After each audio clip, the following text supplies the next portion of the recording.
Dear students, আমরা এখন আছি লন্ডন কভেন্ট্রি ইউনিভার্সিটির ডেগেনহাম ক্যাম্পাসে। অনেক সুন্দর এই ক্যাম্পাসটা। আসেন আপনাদের একটু ঘুরিয়ে দেখাই।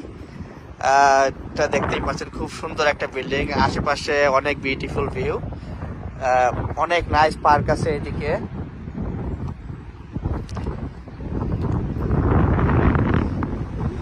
অনেক পুরনো একটা বিল্ডিং। এটা 1937 সালে এই বিল্ডিংটা করা।